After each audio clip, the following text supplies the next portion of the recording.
Hey guys. So we're going to do a recap here with social media marketing, just go through um, kind of what we've already covered, and then just really review at the high level, like where this would fall into for your own priorities at any organization, and really how you approach social media marketing, um, with all the details and of strategies that we've looked at now. So, fundamentally, um, content is a huge part of this. As you can see, using analytics, it's kind of a general statement we can make about anything. Audience engagement, adaptability, and ultimately just trying to have an impact. So, that's really what this kind of comes down to when you look at where social media falls right now in terms of performance and how brands and creators or anybody is really using social media. Engagement is down for everybody. Brands, especially organic engagement, super down. What you can do with any sort of account, um, unless you're just pumping out content every day, is really going to be limited unless you do advertising. And so what this comes down to is the reality that um, if social media is going to have a place in your marketing plan, uh, it's really hard to justify now that it's worth much effort unless you really take content seriously and take a very serious and measured approach to implementing any sort of post, any sort of engagement you're investing in. Um, it's pretty easy to say with anything. Again, just like analytics, setting a goal is critical. And again, there's two parts to this. Having a clear goal and having clear structure is going to help you define what you do, but there is also the consideration on how that specific goal is going to impact your workflow, like what you're doing to raise awareness, for example. So, that's a common goal, especially for brands, just wanting to push out, the idea that, like, hey, we exist, we're in the space, we're here. It makes a lot of sense, and this may be a general a strategy to default back to, and very tangibly how you can impact awareness is not going to be that much different from audience growth. So audience growth and awareness, tactically, you're going to be doing the same things, is trying to spread out what you're doing, reach more people. On the flip side, website activity and sales. So for most companies, their approach for social media is going to default to profits. Let's make some money. Let's sell some stuff. And that's great. That's what any business wants to do. But again, with the very low barrier to entry for anybody to hop onto social media, it's really difficult for a company to kind of waltz into social and just really have a meaningful approach to content or any of their accounts if they're going to be prioritizing sales. Now, it's one thing for an e-commerce company to do that, but it's really important to understand that when you post too much promotional content, when you make it very clear to anybody who sees your content that this is your priority, you lose something. Um, your social media feed is a competition for attention. And the reality is that nobody wants to be sold to in general, unless there's something very specific that they have a need for, they're interested in, which of course is where advertising comes into play. Um, but when you prioritize that in your content, it's going to make it very difficult for you to meaningfully grow your account, meaningfully grow the number of people that are seeing what you post. Engagement as a goal makes a lot of sense. Creating content that people like. If we were given a choice between any of these four goals: awareness, website activity or sales, audience growth, engagement makes a lot of sense, because what engagement tells you is when somebody likes your post, when somebody comments on it, and that ratio is higher than the benchmark. Uh, People like what you post, and that is like the very simple mechanism that is going to grow your handle. It's going to bring more people in front of your content in the feed, and you will get rewarded for continuing to post content that people like, that people show signals to that feed algorithm that they're willing to engage in. So benchmarking interaction, I think, makes the most sense for anybody. But how you balance that with promotional content, with trying to implement all these other small tactics, is really going to kind of depend on, and say, the outlook of the organization. How willing they are to invest in the long term, and what is acceptable to them for the time that somebody's spending on social media. Um, and there's a lot that makes sense with engagement, and part of that comes down to individual users. Um, so what what you need to just very clearly understand is that everybody's benchmarks are changing all the time. The feed algorithm is changing right now. There is a big prioritization on content repetition, and just how much you're putting out into the world. In some platforms, excuse me, like TikTok and YouTube, you were rewarded for that. Um, what what makes the most sense, and is balance, and I'm taking all these different goals and trying to find a meaningful strategy that takes into account all these different realities. Like what the feed algorithm prioritizes, what you're likely to accomplish. Um, when you look at your meaningful contribution in social media, it's really important to look at lessons and what is successful for other brands. But ultimately, this is marketing. In marketing, innovation is going to be what outperforms everything. Doing something different, trying an idea that somebody has never tried before. And so continually experimenting, I think, is really important to also kind of add to the planning process as another layer that it may be difficult for some people to swallow. But if you want to go viral, if you want to be the brand that grows your business by the double digits percentage points just because of some social media thing, you need to innovate. You need to try something. You need to try an idea that nobody has done before and push it hard. And the reality is that it probably won't work. And you know that's just how innovation is. You try an idea, you understand what happened, but you need to make a meaningful effort on the execution side.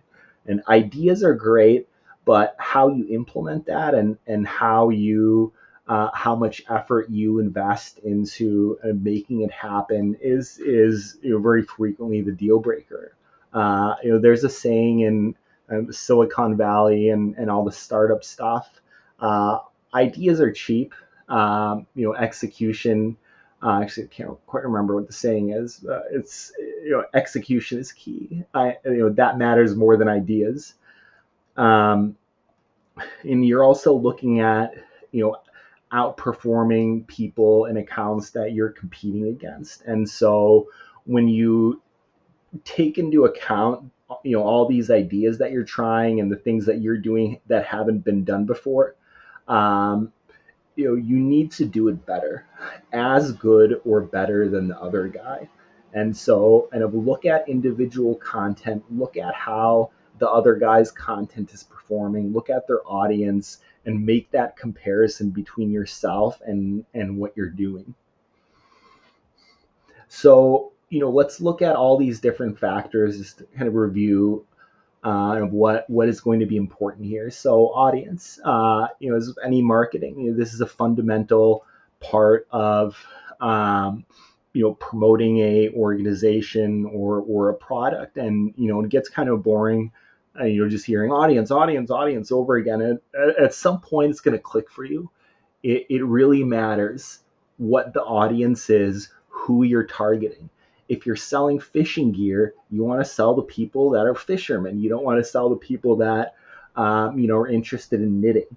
And it has a huge impact on interaction and engagement. If you put content that the person is interested in, if you put dog stuff in front of a dog owner, it's much more likely that they're going to engage in that content. And so this is just that critical part of the process where you really need to narrow the audience and have a realistic understanding and of who you're targeting. And maybe, that may be the opportunity to also reevaluate, what you consider, the right audience. If your business is targeting like home building or something like that, it doesn't necessarily mean that your audience is going to be home builders on social media. Maybe it's people that just like to make stuff. Maybe it's DIY, like home improvement people. Because that may be a difference in your content engagement that is going to help you grow that account. How easy is it to target someone who builds a home, who builds homes? I mean, that's kind of a very specific and random example I have, but look at the type of content that you're able to create and look at the things you're able to do in social media and just try to understand, how does this change what I'm doing? How am I able to pivot my content strategy to focus on a narrow set of people that are more likely to engage with my stuff? Um, and that kind of falls into everything else. So platform, every platform is different. Every platform has a different audience. Sometimes it can be a little bit overstated. Instagram, yada yada. There's a lot of young people on Instagram, and that may be true. But Instagram and Facebook they're very big platforms. When you're talking about something like TikTok, then you get to a place where the platform is going to matter a lot more. Like that audience that we all know is on TikTok, younger people, that is much more defined there. Like you're going to be, if you're an attorney and you want to target lawyers, you're going to have a very difficult time doing that on TikTok. And, like there's some people there, but largely that's not an audience that you're going to find a ton of success in. And so you need to kind of make a judgment call on, again, where you invest your time, what is going to make sense for you. The more you spread out your effort, the more impact it has if it doesn't make a difference in terms of your time investment. But what you cannot do is put out low quality content. What you cannot do is underinvest in a given platform. And so, it may make sense for you to just focus on one or two, but also may make sense for you to just repost stuff on, a couple other platforms if there's really no cost to doing that. And so, you just need to go through kind of a list of like what is going to be, the benefit and like what am I going to lose if I repost everything here, or if I go on Pinterest. Like something like Pinterest probably doesn't make sense for most people to extend into, because it's just very specific and you're not adding a lot of value. But if you're like a home decor company or a very visual product, then it would make sense. Then you have an audience that's an opportunity for you to really grow and be successful in. And so with everything, consistency, it's not as critical, but people follow you for a reason. And if you're just posting all over the place, if you feel like a different person, a different brand every time you post, that may become an issue. Brand voice is similar. It's important, but it probably matters more if you're a big brand. I'd say it's a little bit that can be a little bit overstated. I think the issue that will happen is if you're like too far off with your brand voice. Like you are posting very casually one day, very formally one day. That that's probably not helping, but it's not the worst thing in the world. Visual branding, and this again not as important, but just something to keep in mind. You want to be consistent if you're posting stuff that people will notice looks different. Like what is this stuff they're posting when they just posted this very professional thing the other day? That will become an issue. But going too hard on that, I mean, it's a bigger deal if you're a big brand. I worked for like a company called Wolverine Worldwide for a while, and they're a shoe company. And so in that case, there is a curated look that we went for on the accounts, and if we post some random stuff that doesn't fit in, it would be an issue. Uh, but that is less so for someone like a burrito store or something. Like I mean, yeah, I mean, if they can somehow get some really professional, amazing content, awesome, post it. It matters more if you have a bigger footprint and you're more on the big brand side. Is probably the truth to it. And it also makes sense for certain creators if they're like at a certain size. Ultimately, like if you're like, I follow a lot of designer creators. There is some expectation of consistency there. uh, and what that consistency does is it helps them grow, it helps them become more defined. When you have more definition, you become more of a destination. So, and all of these things have some benefit. And I would say the visual branding and visual consistency is probably more important than the brand voice consistency. Engagement. So, I said this before, measure everything with engagement. If you're getting a lot of engagement, you're doing something right. It's either the content and or the audience. Any account, you need to tailor your stuff to that audience.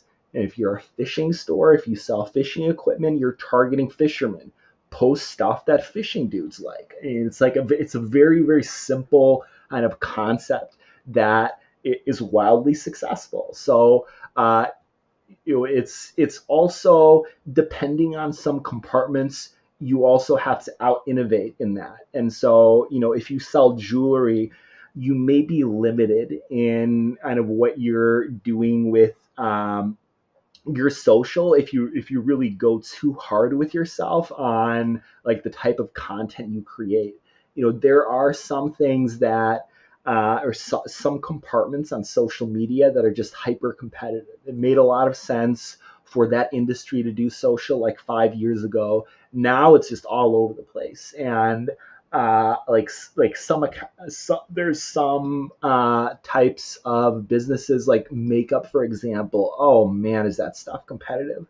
Like you need to innovate to be successful in that category, and because it's just something that does really well on social. And so once that happened, more people showed up, and now it's just very competitive. And again, every industry is different. It's you don't want to generalize too much.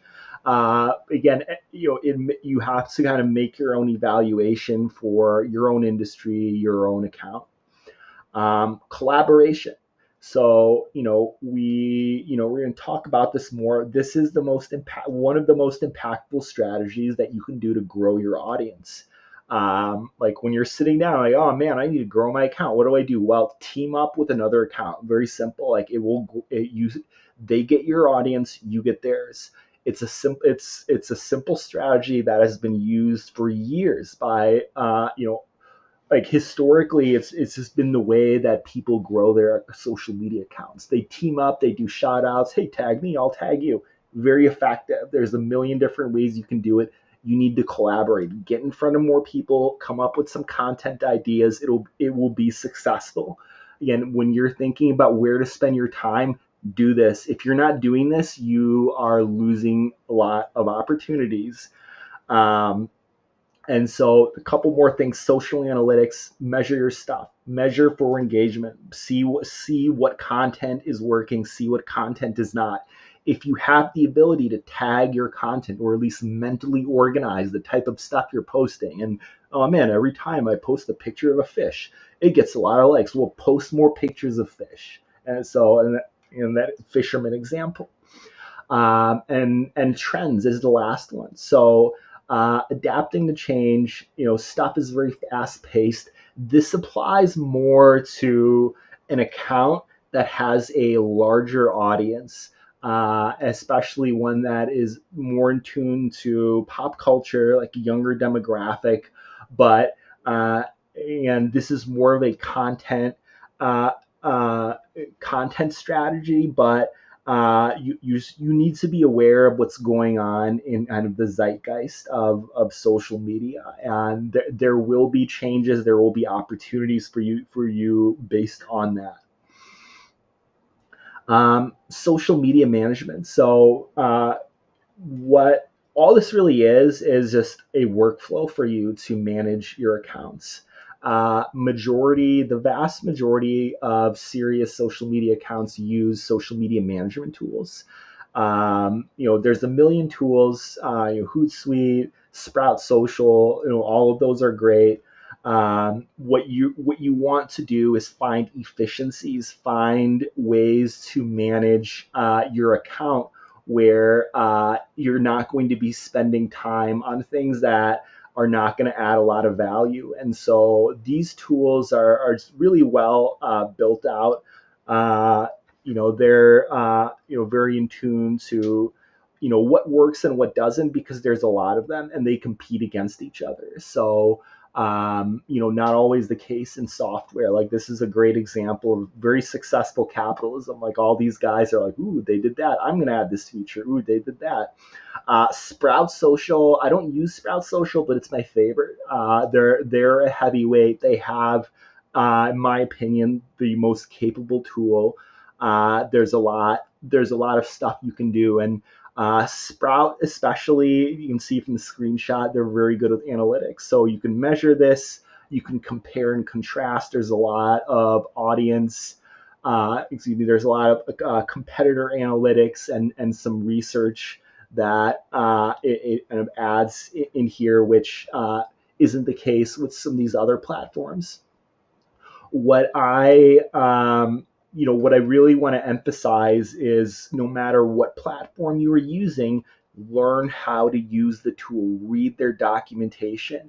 Like, some of these tools are pretty heavy duty. Like, I mean, it's nothing compared to like learning Adobe or, like SQL or something, but like, there is a learning curve. You need to know how to use the tool. You need to use all these, bells and whistles that they make available.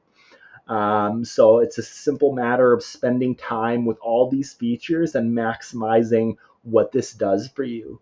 And if you happen to not be using a social media tool, that's totally fine. Then you need to learn how to use the platform specific posting tools. If you're only using Twitter, Facebook, make sure you know the backend. Make sure you know Facebook Business Manager and all the stuff that Twitter has that Elon Musk hasn't broken yet. It's just general competence. Social media management is all execution, and you don't want to be spending 15 minutes of time doing something that could have taken you like 10 seconds if you learned how to use it properly.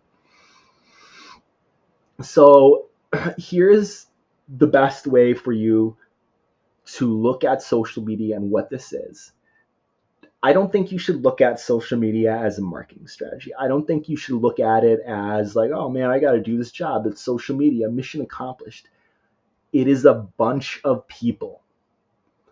Look at everything you're doing to grow a handle and post, as your individual relationships with all the people who are commenting and seeing your stuff. It's the same people. And you should be looking at that. Again, this is kind of a philosophical thing. You should be looking at that for your whole business. It's this really like where you get to in marketing, will always depend on your experience, but at some point you're going to hear customer experience. At some point you're going to hear customer journey, and you will see how people start looking very holistically at all these different relationships and all the different ways that you can increase the value that you as an organization have for that individual person. Part of that is just a logical component of marketing, and the other part of that is just the evolution of business. It's just where we've landed now. There's a fellow named Jack Welch. He was the CEO of GE. Very famously, the people on his executive team went off to a bunch of other companies, and he was kind of worshipped for a while in the last few decades, just as a person in business who was paving the way. Well, guess what? He got it all wrong. Everything he did crumbled. And it's just one of these moments in history where, it's probably something we don't talk about enough. Jack Welch was all about short-term profits, cutting costs, just focusing on growth right now. And what he didn't do was invest in a long-term strategy. What he didn't do is invest in long-term relationships with customers, long-term value. And everything he did, including his reputation, has crumbled. And so look at that to kind of jump back into social media. What you were building is not so much a handle, not so much a bunch of content, not so much a marketing strategy for whatever company that happens to be using social media. You are building a bunch of relationships. There is a reason why people follow you. There is a reason why people look at your content. And that should be where everything you do revolves around. How am I adding value to this person? What am I doing to benefit their life? How do they perceive me? How do they comment on my stuff? How do they engage with my content? Trust, consistency turns customers into customers for life, and turns customers for life into brand advocates. Well, just a few things here. So I'm going to just pause this and restart. So Facebook, we mentioned before, this is the big hub. No matter what audience you have, unless it's very specialized and one of the other platforms makes sense, probably something that's logical to have a presence on. Similar with Instagram, more focused on visual content. If you are a handle or brand that has some unique value for visual content, Instagram is the place to be. TikTok, very heavy with younger audiences. TikTok and Instagram, they're really prioritizing short form video. So if either of these make sense for you, then you need to have a good short form video strategy. This is just the heart of those platforms, and that's kind of a whole separate field. That's really, it's all about that content. LinkedIn, so any B2B, this is your focus. Anything where your own personal brand for corporate professional stuff, this is where you need to be. Twitter is very specific to certain audiences, like technology, politics, heavy on Twitter, similar to Pinterest. YouTube, long form content. If you have value and education that you can pass along, YouTube is going to be a good place to invest some time in. And Snapchat is similar to TikTok in a younger audience side. Paid versus organic, just one more thing here. So not a lot of separation. With paid content, you have a lot more leeway for that to look like an ad. And that's kind of the biggest difference here. So legal issues. So let's just, run through this on what matters, to you or to anyone. So basically, basically, like, there are so many violations on social media on like basic copyright stuff, trademark stuff. All right, so it's time to restart here. So legal issues. And there's so many issues with trademark, copyright, uh, free speech is a huge issue. It's really what it comes down to is how willing the other party is going to be on enforcement action. A lot of the copyright stuff, unless it's part of kind of a software system that makes enforcement very automated. For example, like copyrighted music, like that's just a whole industry now. Like certain like video content, like on YouTube, like there's a very well established system for kind of tracking this down. Unless you're working with one of those, it's going to be very hard for anybody to do much of anything with legal stuff, and now it's even just like spinning into like just really major like political issues. For example, like personally, I think that everybody should get a vaccine. The science says vaccines are good. Like we all know what COVID is.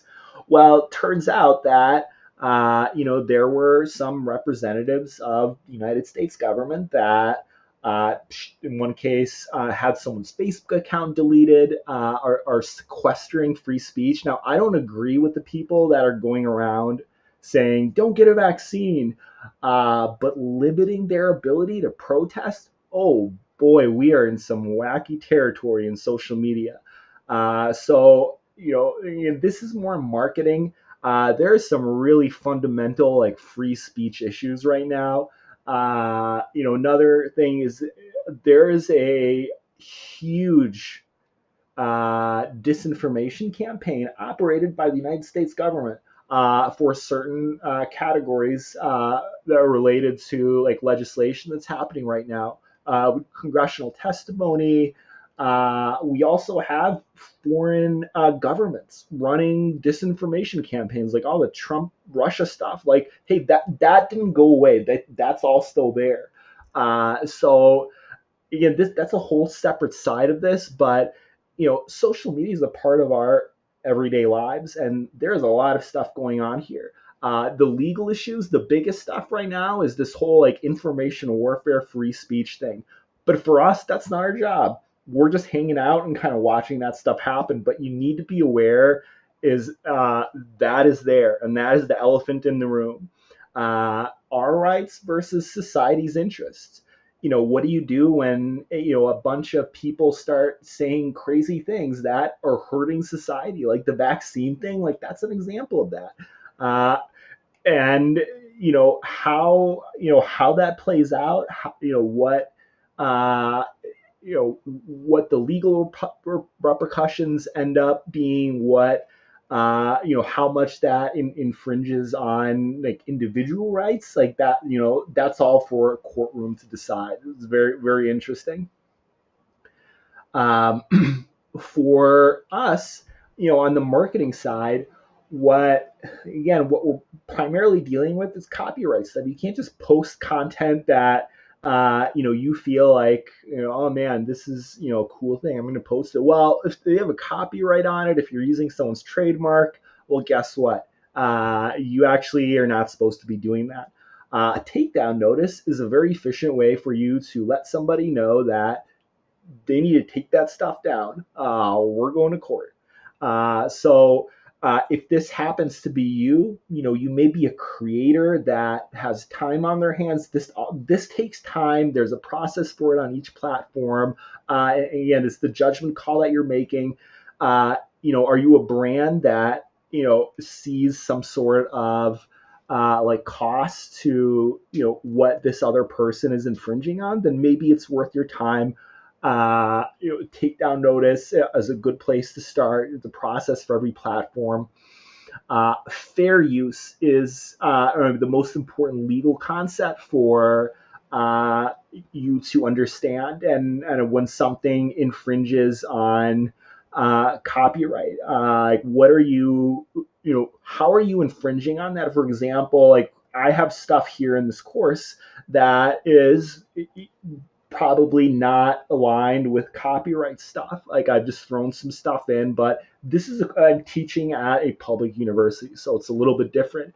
For example, if you're an account that is just educating people, you're not a company, you're not causing harm, that probably qualifies as under this fair use concept. And so when you're when you're evaluating other people's violation of copyright, and I know how that how that impacts you, how that like what is the context of that violation.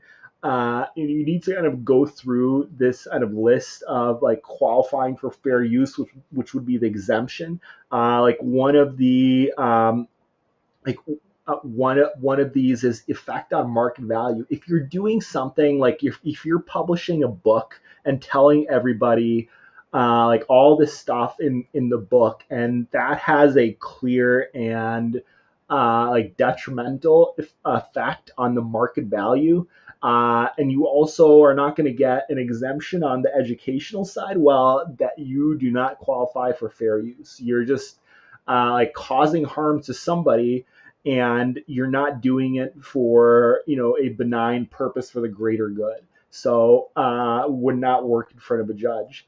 Ultimately, like this is an evaluation that you're making, and it would be up to literally be up to a judge to determine like what is fair use or what is a violation.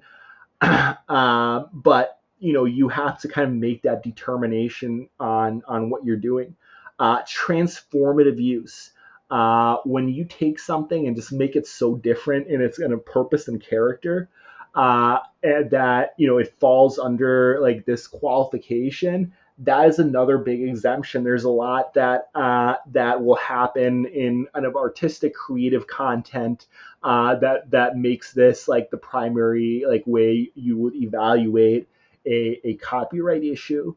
Um, and read the materials on all of these if you have a specific question on your content, and like I'm happy to kind of go through that with you and give you my recommendation on how we're kind of estimating like what would a judge say about this. And in some cases, the end goal isn't to get to a judge and to like spend all that time. It's to, unfortunately, it's to like have a logical and like clear enough explanation for the violating party that they will stop doing what they're doing in or just send them a takedown notice. And there's another simple way to handle it. Defamation is an interesting concept. So you can't just go around making stuff up. And yes, there is a lot of like if somebody did something bad and you're just sharing information that may be a little bit different, but there is always a scenario where someone can come back to you and say, hey, what you're saying is defamation, and you really have to kind of understand like what you're actually saying, like what is the context, are they a public figure? If you're just trash talking your friend and just making stuff up like that, that's a hot potato. That sounds like something that may end up being a defamation candidate. But if you're saying like, hey, Trump is a rapist, like you can say that because there's a court case. Like there's multiple people that have said, hey, this is what that guy did. You cannot say that about anybody else, but you can say that about Trump. He's a public figure, and there's a bunch of news articles that are saying the same thing. So yeah, in context. Oh, see, this may be actually the wrong slide here. So, yeah, so that's about it for kind of this lecture. Um, we're kind of moving on into the tactical stuff, but just to reiterate, um, make this, make this lecture more about how social media falls into kind of your work for any specific brand or handle, how you're approaching this, how you look at it. Individual users look at all of this as just relationships with people, and the stuff you're doing for social media, make it good, make it worthwhile. If you're not getting good engagement, if you're not growing, you need to fundamentally reevaluate what you're doing. And the reason that we're saying all of this is because it's competitive. Social media is not easy anymore. It's very hard to use social media to meaningfully grow your business or grow your accounts. Thanks, guys.